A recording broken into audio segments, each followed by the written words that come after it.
भजो हृदय धर के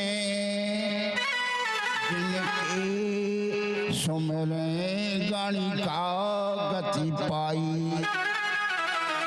गौतम नार शिला जो हती जिनकी प्रभु उत्तम देह बनाई। राम प्रताप बचे प्रहलाद सुहे गढ़ लंक विभीषण पाई। काहे गुमान करे नर मूरखे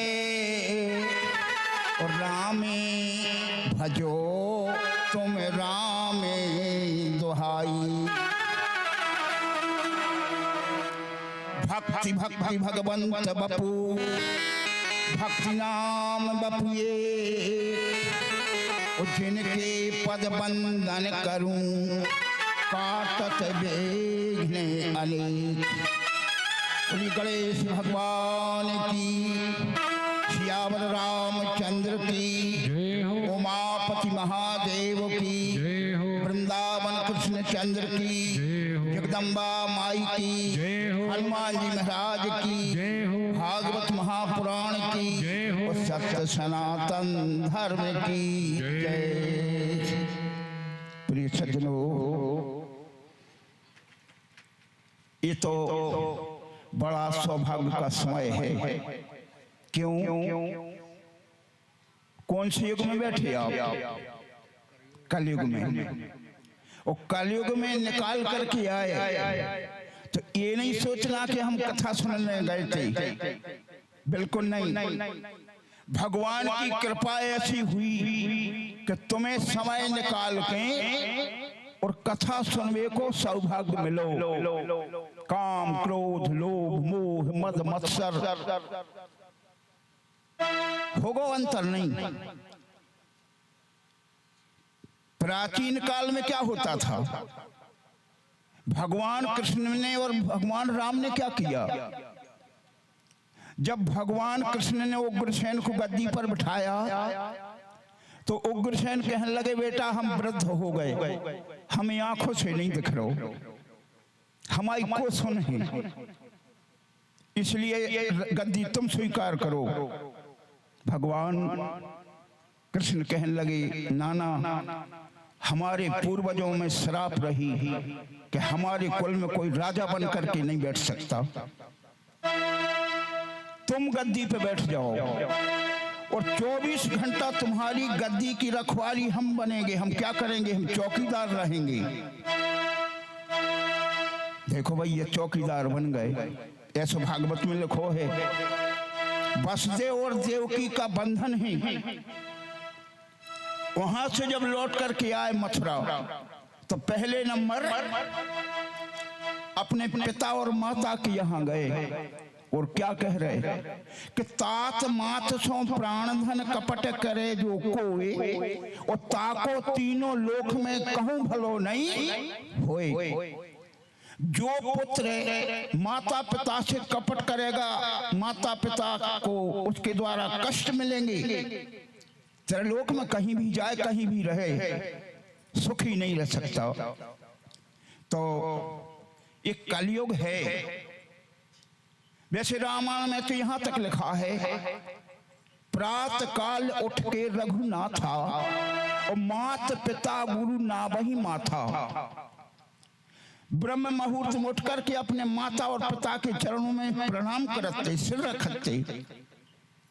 अब समय बदल गो। आज के युग में प्रात काल उठ के नर नारी और चाय पिए और बाल संहारी। मंजन नहीं भो, बिस्तर में पहली चाय, सामने एना है कंगा है, मंजन नहीं भो और कंगी हो गई, होगा अंतर नहीं। तो ये कलयुग ने धर्म को बिल्कुल भ्रष्ट करने का संकल्प ले लिया। इस विषय में एक कवि का भाव है, अरे कलयुगे, देखो भैया कली काल में वो कवि ने जिस समय देखा तो क्या देखा? अरे कलियुगे कि आ गए जमाने, धर्म में धरनी में समाने। आ गए जमाने, धर्म धरनी में समाने। कलियुग के आ गए जमाने, धर्म धरनी में समाने। कलियुग के आ गए जमाने, धर्म धरनी में समाने। और क्या कर रहे? भले गांव में मंदिर है, कभी ना जाना है और ना गए। मंदिर मस्जिद कबहू न जावे, मंदिर मस्जिद कबहू न जावे। मंदिर मस्जिद कबहू न जावे। मंदिर मस्जिद कबहू न जावे। उनके काम में ध्यान लगावे, उनके काम में ध्यान लगावे। उनके काम में ध्यान लगावे। उनके काम में ध्यान लगावे। झूठे की साची बना रहे, धर्म धरनी में समाने। झूठे बना रहे, धर्म धरनी में समाने। पुराण की बात न माने, वेद पुराण की बात न माने। वेद पुराण की बात न माने। वेद पुराण की बात न माने। भैया, जो वेद शास्त्रों में लिखा है उसके अनुसार चलोगे या नहीं? तो काल होते हैं तीन है काल, होशियार रहियो। तीन काल कौन है?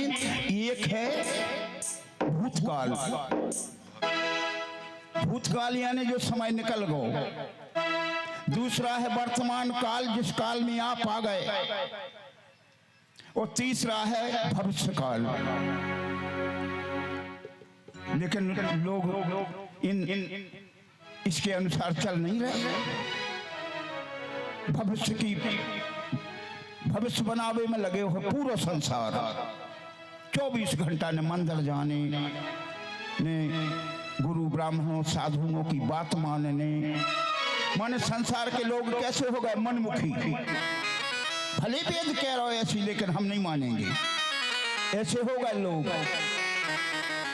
तो ये तो बताओ भैया, खूब प्रयास कर रहे हो, छल छद्रम से, शक्ति से, बुद्धि से खूब धनोपार्जन कर रहे हैं, लेकिन क्या सुखी रहोगे? कभी नहीं। जब तक क्या नहीं करोगे? भूत से सीख लो, जो समय निकल गया उससे सीख लो। हमारे पूर्वज कैसे थे? हमने पहले कौन सा काम किया? अच्छा किया, गलत किया, उसके ऊपर विचार करो। भूत से अब आ गए अपन वर्तमान में। आज का दिन वर्तमान है। आज को दिन बना ले, भविष्य अपने आप बनेगा। भगवान ने सब चीजें सबके लिए दी, लेकिन ये किसी को नहीं बताया कि भविष्य में तुम्हारा क्या होगा। भविष्य यानी कल। तो भूत की बात तो सब लोग बता रहे हैं, एक से एक दरबार चल रहे हैं इस पृथ्वी के ऊपर। तो वर्तमान की बता रहे हो, लेकिन भविष्य बता रहे हो। कोई ये कह सकत कि तुम 7 दिन में मर जियो? कोई नहीं कह सकता। भविष्य माने भगवान ने किसी को नहीं सौंपा, भविष्य ने अपने हाथ में रखा। तो काल है 3। तो भूत से सीख ले।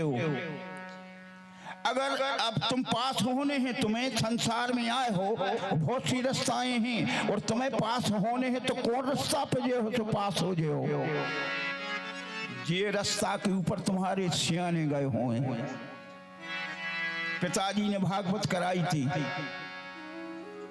विचार कर रहे, लेकिन हम कबू नहीं कर। तो पास नहीं हो सका। पास हो ही हो जब बुजुर्गों ने जो तुम्हारे पूर्वजों ने जैसो करो है उसके अनुसार उस रास्ता पे चलो तो पास हो जाओ। लेकिन जब वेद शास्त्र कह रहा है और जब उनकी हम बात नहीं सुने, वेद पुराण की बातें न माने, वेद पुराण की बातें न माने, धर्म छोड़ अधर्म में खो जावे, धर्म छोड़े अधर्म में खो जावे, धर्म छोड़ अधर्म में खो जावे, धर्म छोड़े अधर्म में खो जावे। कैसे जे आ गए जमाने धर्म धरनी में समाने, कैसे आ गए जमाने धर्म धरनी में समाने, कैसे जे आ गए जमाने धर्म धरनी में समाने, कैसे आ गए जमाने धर्म धरनी में समा गए। भैया अगर ये कोई साधु आ जाए तो हो सकत के 2-5 लोग उठ के खड़े हो जाएं। कभी कह रहे हो, हम नहीं कह रहे। अगर कोई नेता आ जाए तो पूरे गांव पहुंचे। एक बार हमारी कथा में बाहर की बात है, बहुत से लोग आए और कथा चल रही थी सती चरित्र की। सती चरित्र कोई भी धर्म में जब क्रिया बिगड़त है तो फल उल्टो मिलत है। दक्ष प्रजापति ने ऐसा विशाल यज्ञ करो और जब क्रिया बिगड़ गई तो उन्हीं की कन्या और यज्ञ वेदी में कूद गई। यह विधि का वेदों का सिद्धांत। तो भैया एक नेता आ गए तो पूरे लोगों ने स्वागत सत्कार करो। और जब कथा को विराम होगा तो वो कहते हमसे कहा महाराज सती प्रथा में तुम्हारो का मत है। सती प्रथा में का मत है? सती प्रथा नहीं है, सती है धर्म। हमने कही तुम कहाँ पढ़े, कहाँ सुन लो तुमने, तुम्हें शर्म नहीं आया सिखाए में कि सती प्रथा नहीं है, सती धर्म है। क्या बोले कैसे? हमने एक बार नारी ने त्रिदेव को बनायो बाल, गोदले प्रमोदले पालनो झुलायो है। एक बार नारी यमलोक बीच जाए के और मृतक के पति खोवा जीवित करा लाती है। हमने कहा जो सती धर्म है, धर्म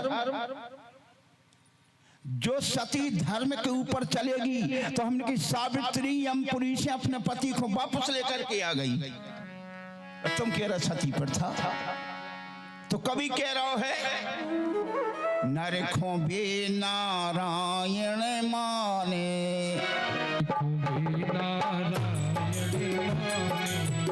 हाँ भैया, कौन अगर नेता आ जाए तो भगवान ही आ गए।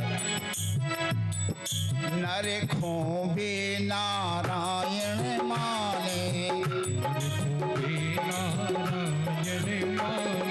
स्वार्थ पूर्ति में देश गमावे, स्वार्थ पूर्ति में देश गमावे।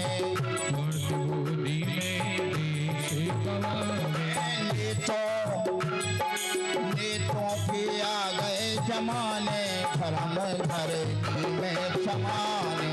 नेतों के आ गए जमाने धर्म धरनी में समाने। के आ गए जमाने धर्म धरनी में समाने। नेतों के आ गए जमाने धर्म धरनी में समा गए। कलयुग के आ गए जमाने, धर्मो धरनी में समाने। कलयुग के आ गए जमाने, धर्म धरती में समा गए। हरि के भजन में ध्यान लगा ले, हरि के भजन में ध्यान लगा ले। हरि के भजन में ध्यान लगा ले। हरि के भजन में ध्यान लगा ले। आया में श्री राम रमा ले, आया में श्री राम रमा ले। आया में श्री राम रमा ले। आया में श्री राम रमा ले। आए भैया हो रहे दीवाने, धर्मो धरनी में समाने। कलयुग तज धरती आ गए, धर्म धरती में समा गए। यह है कलयुग। अब ये कलयुग में अगर तुम्हें धार्मिक बनने हैं तो काम क्रोध लोभ मोह कितना भी बने रहें, और धार्मिक प्रवृत्ति के बनने हैं। और अगर धार्मिक न बन हो तो करोड़ रुपया कमा लियो तो ने तो सुखी रहो। बाबा तुलसी लिख रहे सुखी नहीं रह सकत, और वो पैसा नहीं रह सकत। अगर तुम धार्मिक नहीं हो तो पैसा तुम्हारा नहीं है। कैसे? राम विमुख संपत्ति प्रभुताई, राम विमुख संपत्ति प्रभुताई। राम विमुख संपत्ति प्रभुताई। राम विमुख संपत्ति प्रभुताई। आई रही पाई बिनु पाई, पाई रही पाई बिनु पाई। जनहीन सुख कबे नेहु काजा, वचनहीन सुख कभी नेहु काजा। जनहीन सुख कबे नेहु काजा। वचनहीन सुख कभी नेहु काजा। अब बोले कदम परागा, अब बोले कदम परागा। जनहीन सुख कबे नेहु काजा।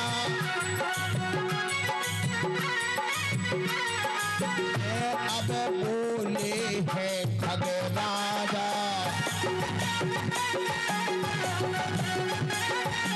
भैया अगर धार्मिक नियमन हो तो सुखी नहीं रह सकत। तो धार्मिक बनने हैं तो करने का पर हम बहुत अच्छी दवाई बता रहे तुम्हें। सब पैसा रोकन लग है और सुखी रहे हो और पूरा घर सुखी रहे है तो करने का पर। एक कवि का भाव है कि हमें निजे हाँ करोड़ों को मानवता को ज्ञान नहीं है तो करोड़ों लोगों को मानवता को ज्ञान न रहो। और जब हमारे ऋषि मुनियों ने उस मार्ग पर चलाया तो कैसे बन गए धार्मिक। मानस तन धार पर मानस को बार बार, और कोटन बन मानस को मानस है बनाती है। तुम्हें मानवता को ज्ञान नहीं है तो अगर वो मार्ग पे चल हो तो सच्चे धार्मिक मनुष्य बन जाओ। मानस तन धार पर मानस को बार बार, और कोटन बन मानस को मानस है बनाती है। राम की शक्ति की भक्ति अदीबता में, और काली मली को सुरसरी तुरंत ही मिटाती है। क्या तो बताओ भैया, कोई माता 16 श्रृंगार कर ले और बिंदी ने लगाओ मांगने भरे सौभाग्यवती मां तो शोभा देगी क्या? कभी नहीं। ऐसा ही पढ़ पढ़ के बहुत से लोग विद्वान बन गए और रामायण के बिना उनकी बुद्धि कैसी है।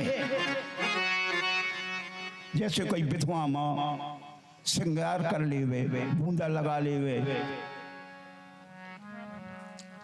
ऐसा ही मानस तनधार पर मानस को बार बार कोटन बन मानस को मानस है बनाती है।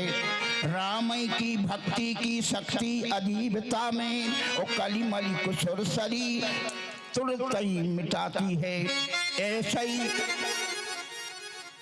पढ़ पढ़ विद्वान बन गए को रामायण बिन बुद्धि विधवा कहती है। जैसे बोल शोभा नहीं देती, ऐसी इसी प्रकार बिना मानस के मनुष्य कैसो है जानवर। तो कवि का भाव है, हमें निज धर्म पर चलना सिखाती रोज रामायण। हमें निज धर्म पर चलना सिखाती रोज रामायण। धर्म पर चलना सिखाती रोज रामायण। पर चलना सिखाती रोज रामायण। सदा शुभ आचरण करना सिखाती रोज रामायण। सदा सिखाती रोज रामायण। सदा शुभ आचरण करना सिखाती रोज रामायण। हमें निज धर्म पर चलना सिखाती रोज रामायण। जिन्हें संसार सागर से उतर कर पार जाना है। जिन्हें संसार सागर से उतर के पार जाना है। उसे सुख से किनारे पर लगाती रोज रामायण।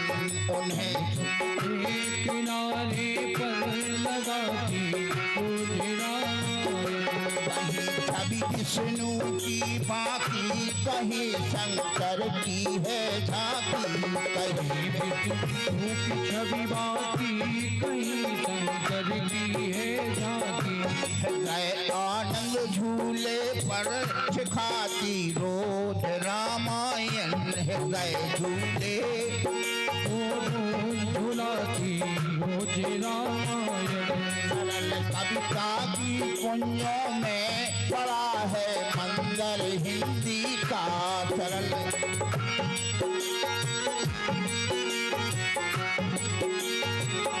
सरल कविता की कुंजों में बड़ा मंदिर है हिंदी का। सरल कुंजों में सरल मंदिर है हिंदी का। जहाँ प्रभु प्रेम का दर्शन कराती रोज रामायण। जहाँ दर्शन कराती रोज रामायण। कभी वेदों के सागर में, कभी गीता की गंगा में। कभी वेदों के सागर में, कभी गीता की गंगा में। रसबिंदु में मन को डुबाती रोज रामायण। कभी सिंधु में खुद को डुबाती रोज रामायण। हमें निज धर्म पर चलना सिखाती रोज रामायण। हमें निज धर्म पर चलना सिखाती रोज रामायण। कहा भैया सही बात है झूठी। रामायण में जो चौपाई लिखी हैं, एक एक चौपाई महामंत्र है। हमें खबर आ गई पूरी चौपाई के तो अलग अलग मतलब हैं। गृहस्थ आश्रम में रह रहे और अमल नहीं कर रहे। 24-24 घंटा रामायण पढ़ रहे लेकिन अमल नहीं कर रहे। जैसे हनुमान चालीसा पढ़त हो आप तो उसमें लिखा है, बैठो भैया, उसमें क्या लिखा?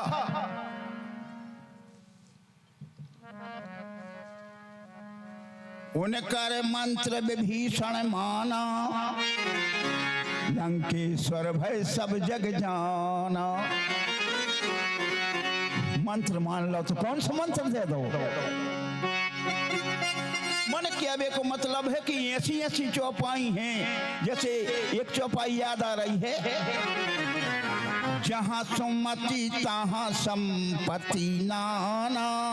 जहाँ सुमति तहाँ संपत्ति नाना, सुमति तहाँ संपत्ति नाना। जहाँ सुमति तहाँ संपत्ति नाना, जहाँ कुमति तहाँ विपत्ति निधाना। जहाँ कुमति तहाँ विपत्ति निधाना। भैया अगर पति पत्नी में प्रेम है तो स्वर्ग जाने की कोई जरूरत नहीं, घर में स्वर्ग है। और पति पत्नी में अगर कलह है तो नरक जावे की जरूरत नहीं है। पहले जो घर को नरक तो पूरो करो। जहां सुमति तहाँ संपत्ति नाना। भाई भाई में अगर प्रेम है तो पूरा संसार वही है। और भाई भाई में अगर कलह है तो नरक बन गो घर। 2 मिनट का भाव है। एक गांव में दो ही प्राणी रहते, पति और पत्नी। अब देखो भैया, बड़े सुंदर भाव प्रेम से रह रहे हैं, लेकिन घर में को जरा सी बात से कलह पैदा हो जाए तो होता क्या है? एक दिन किसानी करत हैं, भैंसें गईए रखे हैं और 2 ही आदमी हैं। अब एक दिन पति ने विचार करो कि पत्नी सारे दिन काम करत है, भैंसें लगाते, गईए लगाते, धान नींदत है, कितने काम रहते घर में वो करत है। तो आज जीजा रहे हैं बाजार, सौदा बड़ा गई बाजार जा रहा है।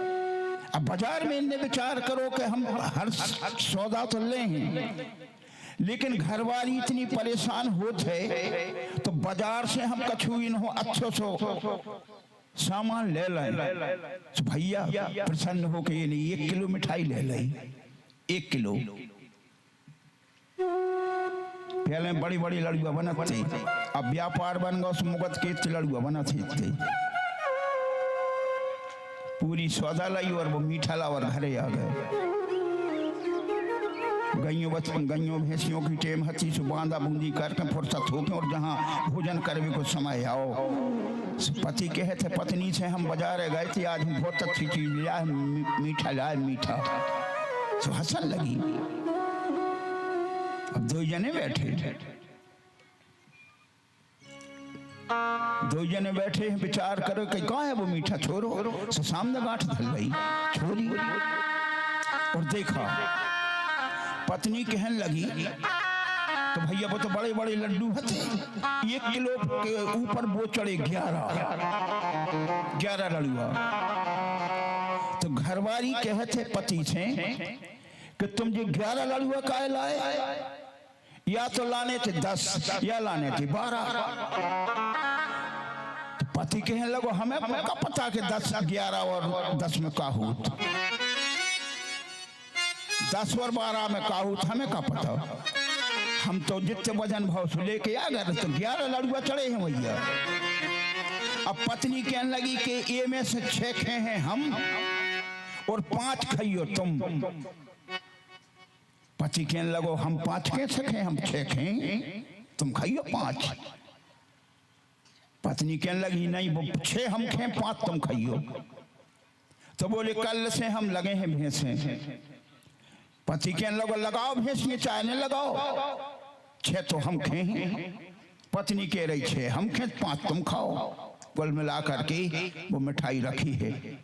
अब 2 जनों में इतनी बहस हो गई बोले तो एक शर्त रहे, 6 लड़ुआ बोखे है, 5 लड़ुआ बोखे है, जो पहले मुख बोल है। तो मुंह बंद हो गए 2 जनों के, अब नहीं बोल रहे मुंह। अगर मुंह बोल है तो 5 लड़ुआ मिल, पहले हम मुंह बोल है तो 5 लड़ुआ मिल। 2 जने बंद हो गए मुंह बोल। वो सारी रात मुंह बंद करे बैठे रहे। 4 बजे तो 2 जनों की झपड़ी लग गई। गायें जा रही थी गोखर की, तो गांव के बुजुर्ग लोग आए, बोले भैया रोज जल्दी उठते, आज बात का है, आज तो दरवाजा ही नहीं खुलो। सुसाकर खड़खड़ाई, नहीं आवाज नहीं आ रही। उनने उनसे कही, खिड़क पे 20 लोग थे, सबको पता होगा। तो बोले चलो चल के देखें, अगर हो तो चलो चलें देखें क्या हुआ। तो भैया पूरे पंच द्वार पर आए, भीतर गए। 2 जने आंखें खड़ी हैं, मुंह नहीं बोल रहे। पंचों ने फैसला करो कि हमें तो यह समझ में आ रहा है कि रात में डाकू घुसे रहे, तो पूरा धन ले गए और इनको मिठाई में जहर देगा, तो 2 ही मर गए और मिठाई जद गई। जब तो जो डरे हैं, अंततो गत्वा लकड़िया की तैयारी होने लगी। पूरे गांव के लोग इकट्ठे हो गए।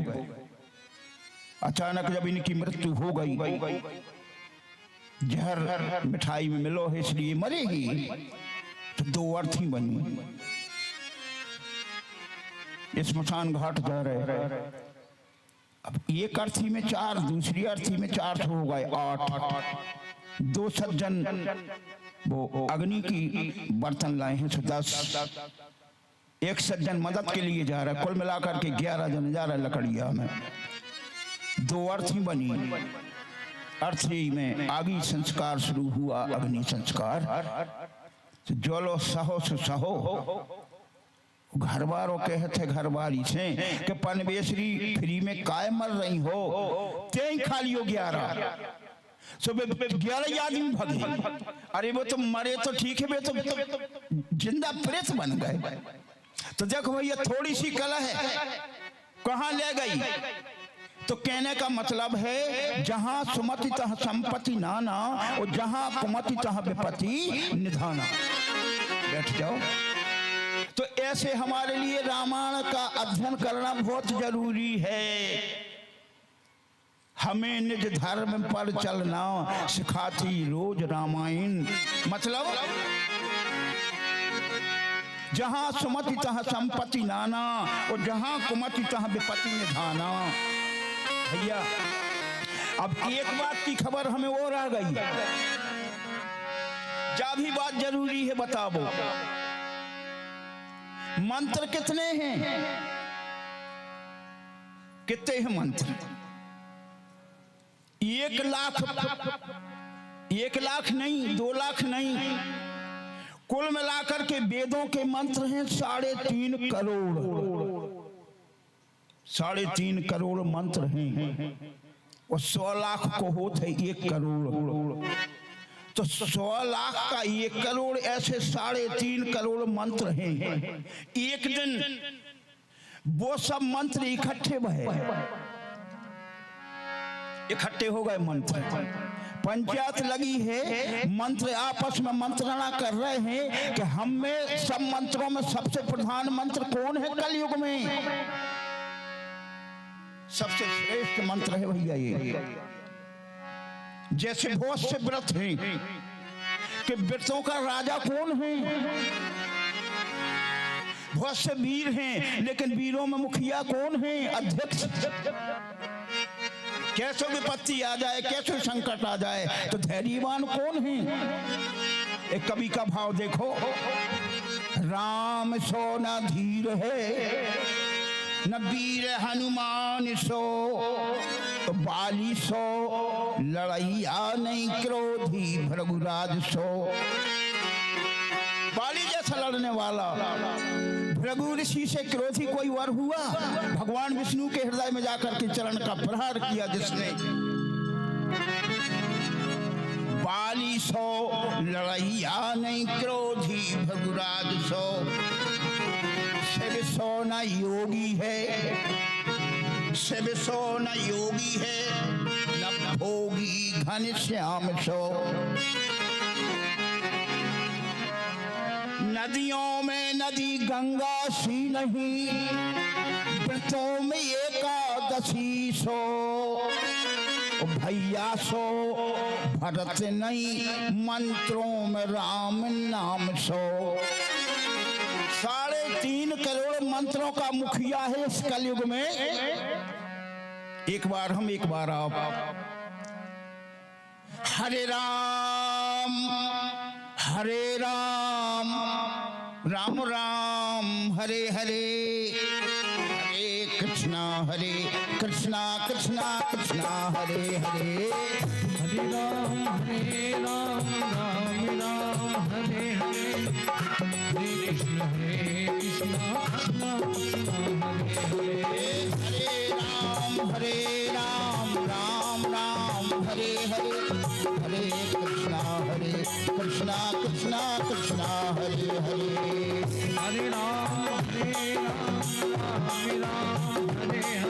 हरे कृष्ण कृष्ण कृष्ण हरे हरे। कलयुग के बल नाम आधारा, सुमर नर उतरहि पारा।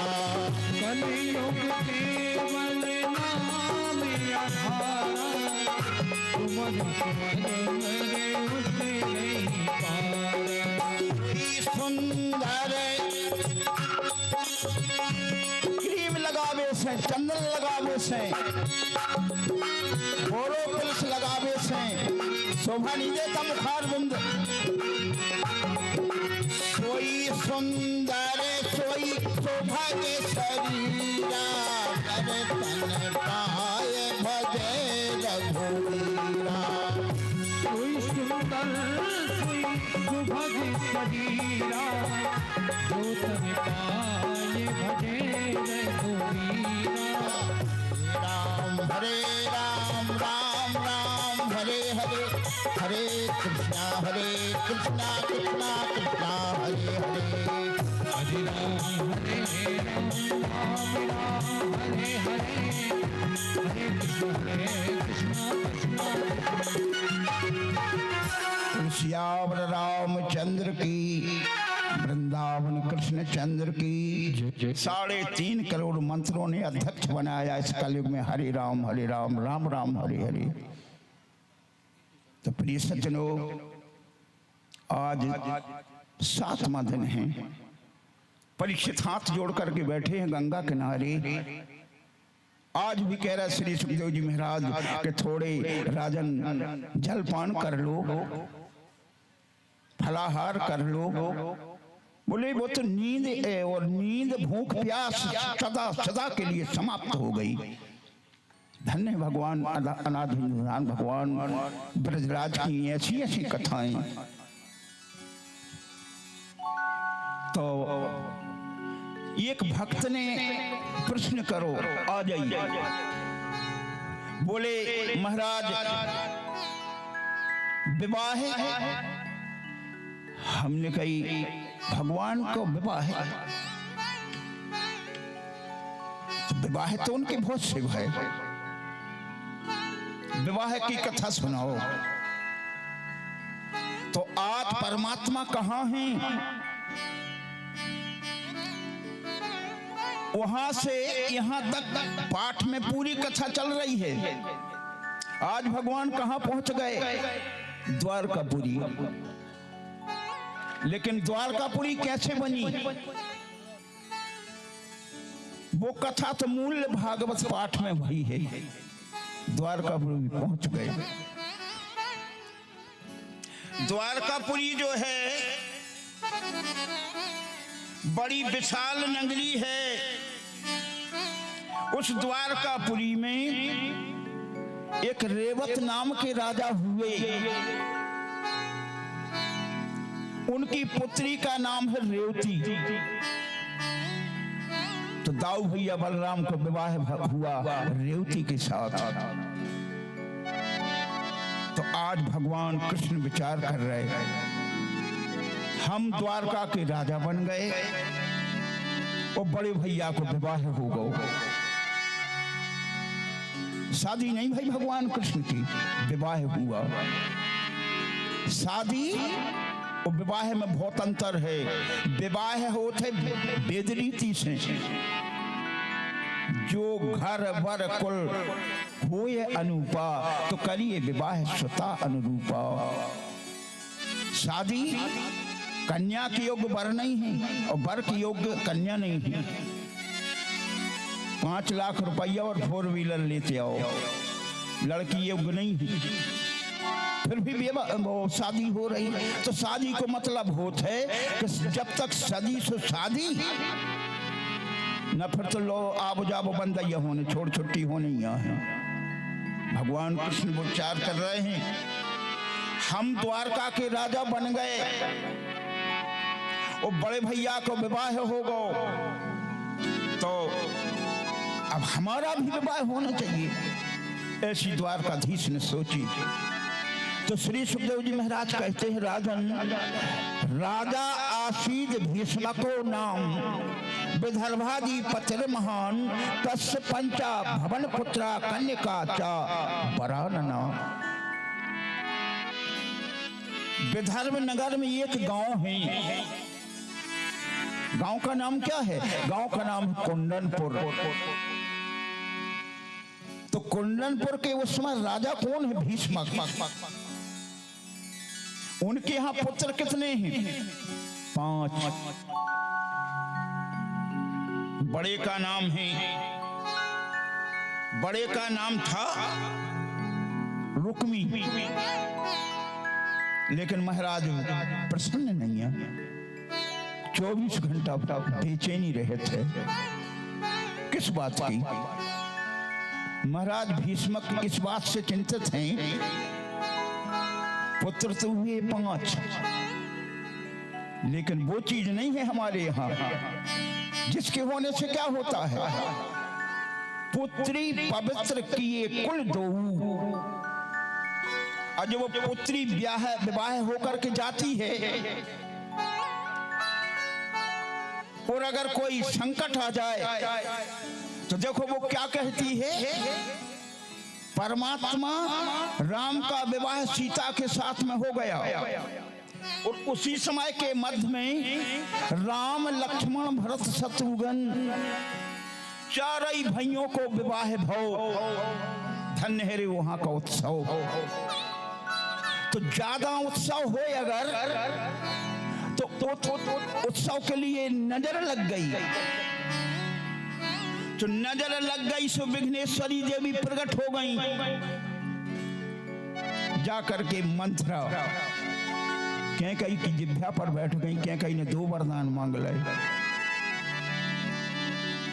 तो भरत को राज तिलक, भगवान राम और सीता वनवास 14 वर्ष।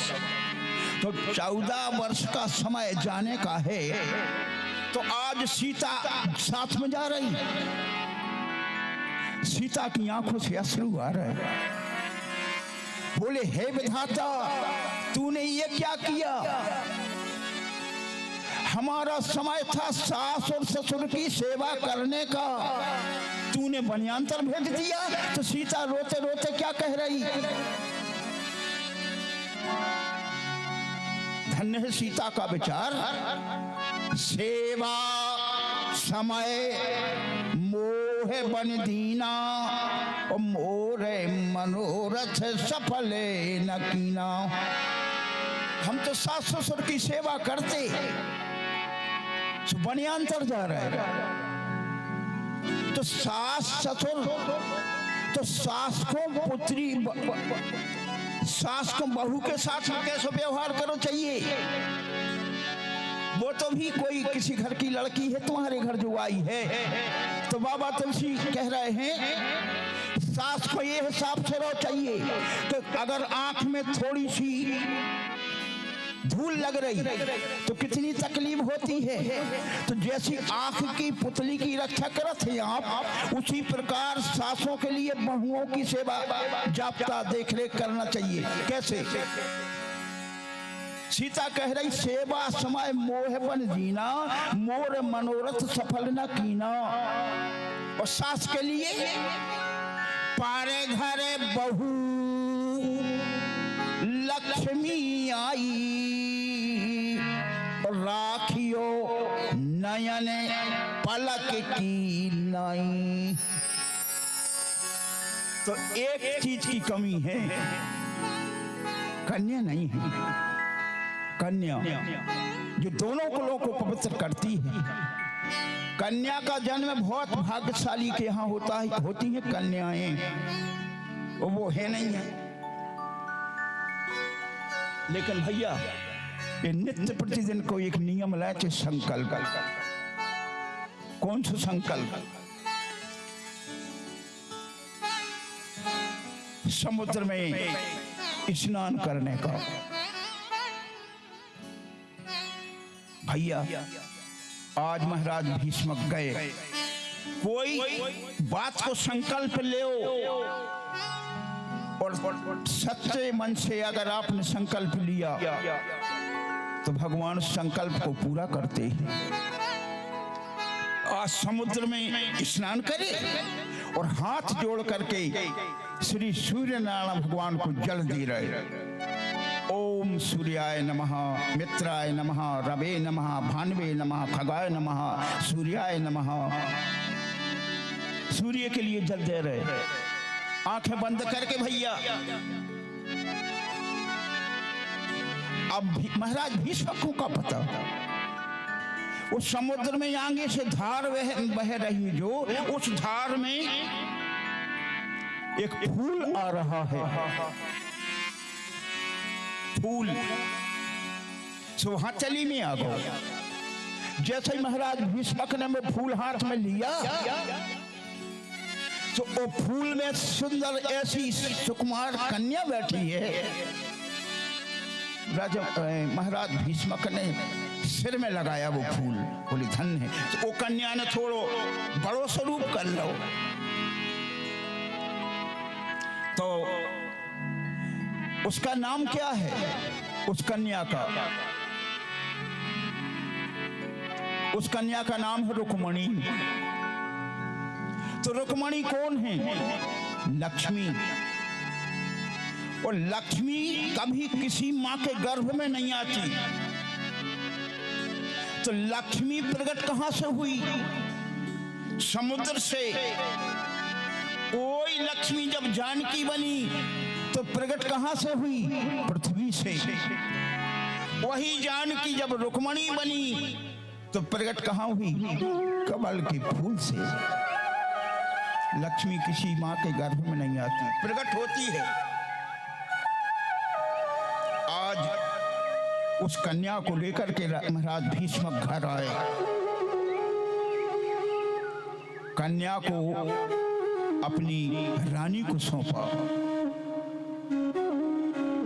रानी उस कन्या को लेकर के लटक लटक करके प्रसन्नता में नाच रही है।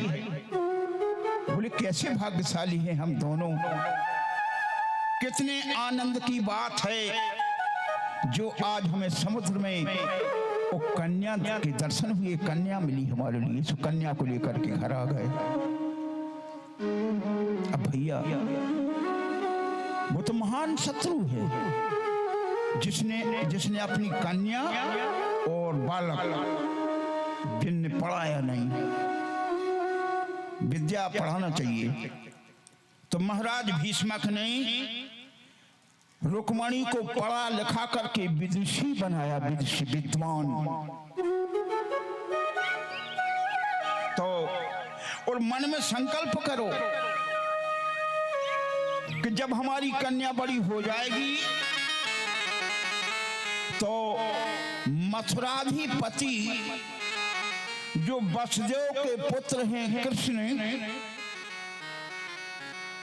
हम कृष्ण के साथ में विवाह करेंगे, ऐसा संकल्प ले लिया। लेकिन आजकल वो द्वारका के राजा हैं। तो भैया कभी कभी ऐसा भी होता है, जब पुत्र या पुत्री बड़े हो जाएं तो माता पिता की बात को मानती नहीं है। तो बड़े पुत्र का नाम क्या है? रुक्मी। महाराज भीष्मक रोक रहे हैं, लेकिन जब विवाह की योग्य हुई तो बड़े पुत्र रुक्मी ने संकल्प कर दिया कि हम इसका विवाह करेंगे शिशुपाल के साथ। बताओ भैया, पिताजी तो रोक रहे, लेकिन पिताजी की बात को नहीं माना, सगाई कर दी। और पिताजी रोक रहे थे, लेकिन पिताजी से कह रहा है कि हमने सगाई पक्की कर दी है। और रुक्मणी से कह देना कि हमने स्वयंवर रचा है, उस स्वयंवर में देश देशांतर के राजा महाराजा आएंगे। तो ये तो हम नाटक रच रहे। रुक्मणी से कह देना देश देशांतर के राजा राजकुमार आएंगे, लेकिन हमने संकल्प कर दिया है शिशुपाल के साथ। शिशुपाल से स्वयं विवाह तय होगा। तो रुक्मणी को जब पता लगो, बड़े भैया ने हमारो विवाह तय कर दो शिशुपाल के साथ, तो रुक्मणी अनमनी हो गई।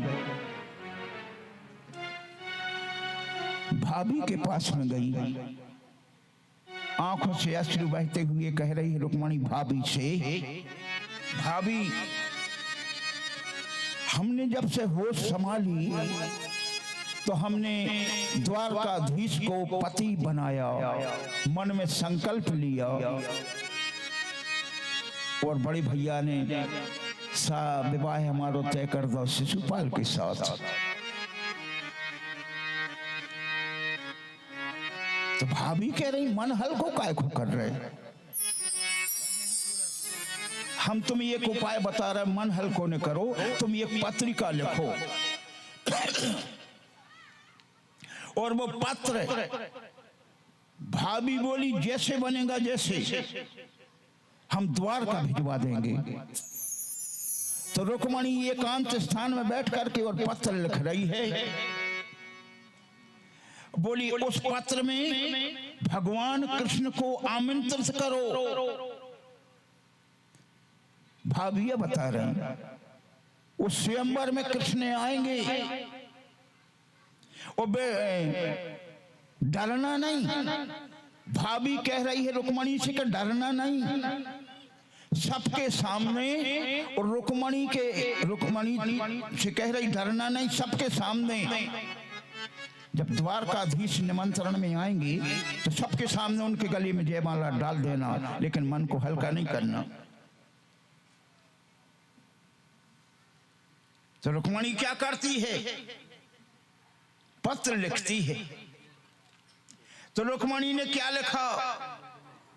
रुक्मणी कह रही भाभी से इस पत्र को लेकर के जाएगा कौन? भाभी बोली हम ब्राह्मण देवता को बुलाएंगे, और ब्राह्मण के द्वारा इस पत्र को हम द्वारका भेजेंगे। कुंदनपुर से ब्राह्मण को बुलाया, हाथ जोड़ करके भाभी ने निवेदन किया, बोले पंडित जी ये पत्रिका है, चिट्ठी, जैसे भी बने जैसे द्वारकाधीश को प्राप्त हो जाए आप द्वारका चले जाओ। और ब्राह्मण के लिए द्वारकापुरी भेजा। तो श्री सुखदेव जी महाराज से परीक्षित पूछ रहे गुरुदेव उस पत्र में लिखा क्या है? तो रुक्मणी ने जो पत्र लिखा है उसमें क्या लिखा है? श्रुत्वा गुणान भुवन सुंदर श्रवंते निर्विश्य कर्ण विवरई हर्तो अंग तापम रूपम दृशाम दृशिमता मखलार्थम लाभम चितासित चित्र मपत्रियम में ये लिखा है। मतलब उस पत्र में लिखा है, जब द्वारकाधीश के यहाँ वो पत्र पहुंचेगा तो पत्र वो पढ़ेंगे तो उसमें क्या लिखा है कि हे गोपाल, हम रोज रामायण को पाठ करते, उस पाठ में सबसे पहले हमने नव भक्ति पढ़ी और नव भक्ति पढ़ करके हमारा मन उसमें लग गया। तो उसी समय के मध्य में हमने आपके नाम के गुणों को सुना है कि तुम में कैसे गुण हैं। नवदा भक्ति, प्रथम भगति संतन कर संगा और दूसर रति मम कथा प्रसंगा। पहली भक्ति है संतों का साथ करो। तो संत की कोई ड्रेस नहीं होती, जिनके विचार निर्मल हैं वो भी संत है, ड्रेस कैसे पहने हुए। तो उसमें लिखा है, हे गोपाल, नवदा भक्ति में हमने तुम्हारे नाम का कैसे गुण है नाम में वो सुने हैं। और लिख रही है कि हे प्रभु, मैंने आपको आंखों से देखा नहीं, केवल आपके नाम के गुणों को सुना है। और लिख रही है कि हे गोपाल, आप सोचेंगे कि ऐसी कौन सी नारी है जिसने हमें पत्र लिखा। तो श्री सुखदेव जी महाराज कहते हैं उसके नीचे फिर क्या लिखा, अंतः पुरांतर चरिम निहत बंधुता मुड़ा बहे। हे गोपाल, ऐसी कौन सी नारी है जो एक बार आपकी झांकी को सुन करके और आपको ना चाहेगी। रुक्मणी लिख रही है कि कौन नारी है ऐसी कि तुम्हारा नाम सुने और वो ना चाहे तुम्हें। और क्या लिखा, हे गोपाल, जो वस्तु सिंह को मिलना है वो अगर सियार लड़ैया ले जाए तो कितने संकोच की बात है। पत्र में लिखा है, हमारे बड़े भैया ने शिशुपाल के साथ में विवाह तय कर दिया और हे गोपाल, परसों स्वयंवर है, उस चिट्ठी में लिखा है। और हे गोपाल, अगर शिशुपाल के साथ में हमारा विवाह हो गया तो हम प्राणों को छोड़ देंगे। कहा भैया, प्राणों को त्याग दूंगी लेकिन हम विवाह नहीं कराएंगे। रुक्मणी अपने आप से प्रश्न कर रही है और अपने आप से उत्तर दे रही है। और क्या लिखा है उस चिट्ठी में, अंतः पुरांतर चनी में निहत बंधुत्वा मुजबहे कथमिति। हे गोपाल, आप ये मत सोचना कि तुम अंतःपुर में रहती हो, तो ये मत सोचना कि आप ये नहीं सोचना कि हम वहां आएंगे तो तुमको ले कैसे जाएंगे। तो बोले, हमारे कुल की परंपरा है, हमारे कुल की परंपरा है। उस चिट्ठी में लिखा है कि हमारे यहाँ अगर विवाह होता है तो सबसे पहले कुल देवी का पूजन करने जाते हैं। गांव के बाहर मंदिर है, किसका? कात्यायनी देवी का। हम हल्दी लगी रहे और हम कात्यायनी देवी के मंदिर में जाएंगे पूजा करने के लिए, आप वहां आना। और फिर हम तुम्हारे साथ चलेंगे। तो भैया जो भी भक्त उस महामाया देवी का पूजन करते हैं, ऐसा ही समस्या एक बार पूर्व में हो आई।